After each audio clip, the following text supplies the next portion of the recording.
Hello, hello, welcome back. So, we have installed our VMware workstation, and now the next step here is going to actually get Kali Linux installed. So, this is how we're going to do this. You are going to go to your search engine, put in Kali Linux, and there's a download button over here. You're simply going to click that, and that is going to bring you over here. Okay, now I talked to you earlier about you get to pick and choose what kind of virtualized environment you want to set up. But I also mentioned that Kali Linux is well integrated with VMware. They're also very well integrated with VBox if that's the option that you choose to go with.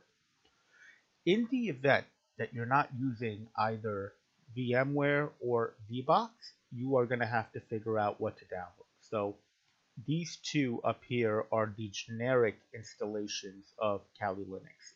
And what I mean by that is that once you download it, you're going to have to go in and figure out what kind of operating system you want to run. You're going to have to set up network configurations, things like that. Whereas if you do it with one of the more integrated versions, then that's already all done for you. So you need to figure out what it is that you need. If you want the generic one and you want to build it, then it'll be this one or this one. We're not going to go with the light version. And if you're going to do VMware, here's the integrated version for that at 64-bit, 32-bit, VBox 64, and VBox 32. Now, just in case you're wondering, how do I figure out what kind of operating system am I running? Am I running a 32-bit or am I running a 64-bit? And the easy way you can tell by doing that, if you're going to go back to your machine, you're going to go to your C drive, and you're going to go to your this PC. You're not going to go to C drive, okay? And then you're going to right click, hit Properties, and this will bring this up. So this one here tells me what kind of operating system I'm running on top. This will also tell me down here system type. It happens to be a 64-bit operating system. So when I come back here, I know I need to get Kali Linux for VMware for 64-bit. Now, when you're downloading, if you go with the core version of it, you have two options. You could either download it through HTTP or you can download it as a torrent. If you're downloading it as an HTTP, it's a one-to-one connection between you and the server, right? So you're going to download that 2.9 gigs. It'll take whatever it takes. If you do the torrent method, which is a peer-to-peer sharing type of network, depending on number of seeders there are on the other side, that's how quickly you're going to do it. So if you want to do the torrent version, you download the torrent file, which is going to be fairly small. You get yourself a torrent client like BitTorrent or whatever client of your choice. You kick it off in that, and it'll basically download it based on everyone that's seeding. Seeding means they have it on their machine and they're sharing it for upload. So if you use the torrent version, you're gonna have to um, get the if you're using the torrent version and you finish the download, what happens after that, it automatically goes into the seeding mode. So you're going to be one more seeder out there. And if you want to change that, and you don't want to seed and you don't want your machine constantly uploading data, which I generally never do, you're going to either change the file name or you're going to remove the file from the torrent site client, or you're going to turn off your torrent client altogether. So just kind of keep that in mind. But we're going down here. We're going to be getting the Kali Linux 64-bit for VMware, and it says that it's available on the Offensive Security download page. So if you click that link, that brings you over here.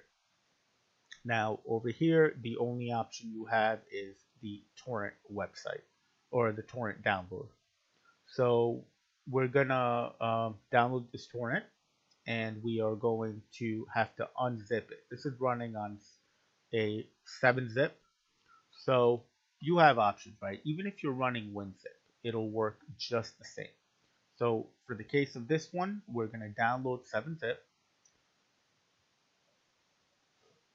And I'm not going to waste your time sitting here. So again, look at this 64-bit. I'm going to download that. It's free. It's open source, whereas if you go with WinZip, it's not open source. They eventually ask you to pay up. So I personally like 7-zip. Gets the job done for me. So while this is downloading, I am going to pause it for a minute, and then when that's done, we'll come back. We will unzip the file, and then we're going to start loading it up onto your VMware or virtualized environment. So bear with me. I'll see you guys in a bit. Okay, guys. So I'm back. So at this point, I have downloaded the Kali Linux image. I have downloaded 7-zip, and now we're going to try to load this thing up. And the cool thing is, I actually found this computer sitting in the basement this morning, and I wanted to run it through the process as if it was a fresh machine, something I hadn't done before, because I'm assuming your machine's not going to have a lot of this stuff installed as well, so we're kind of walking through it together. So really easy, downloaded 7-zip, and then I came here, this file, which was a 7-zip file anyway, now it becomes activated. You simply right click, you go to extract file. So you could do either extract here or extract to a folder. If you do extract here, it'll happen in the parent folder, and there's a lot of files and it gets messy. So I always prefer to put it in a folder. So it's been extracted. It's sitting right over here. As I said, it's a lot of files. Now let's load this guy up. So um, we are using Kali Linux with VMware, right? Kali Linux is integrated with VMware. If it were not integrated and you need to go through the process of setting things up from scratch, then you're going to create a new virtual machine. But since it is already integrated, you simply open it as if you're opening a pre-existing file. So open, it was in the download folder, 2 levels deep, there it is.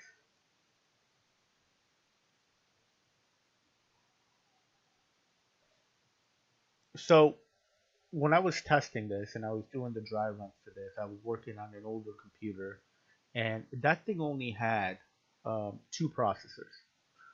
Kali Linux required it to have 4 processors. I don't know what this computer is gonna do for me, but a couple of things I want to kind of point out here.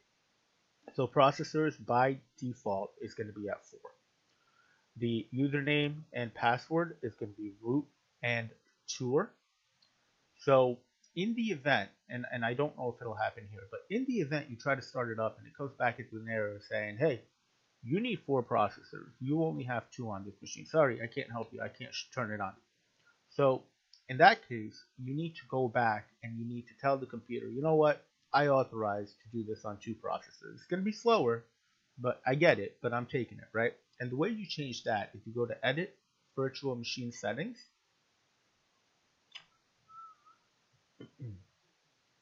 and when that thing shows up, you go to the processors, and you get to change any one of these, okay? So it's a multiplication that's happening over here. So you could have 2 processors and number of cores per processor. So if I change this to, now notice it says total core processors is 4. But if I change this to 1, it brings you back down to 2. So now if you hit OK and then you try to reboot, then it'll work. So again, I don't know what's going to happen with this machine. I didn't get a chance to check the processing power. So let's try to boot it up and see if it likes me. If not, we will make the modifications.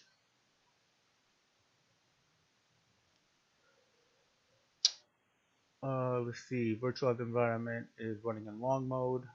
Okay, so don't worry about that. That's not going to impact you here. Now, because I opened up that edit configuration thing, it thinks something has changed. So just simply do, I copied it. Hopefully, if you don't have to change it, you won't even see that screen. Let's see what's going on here. Ooh, this is a good one, actually. So because I haven't done a power cycle of the host machine since the installation of VMware, it's not going to work. This was all installed right in front of you. So what we're going to do is I'm going to stop the video here. We're going to power cycle. We're going to come back and we're going to see if this thing is fixed.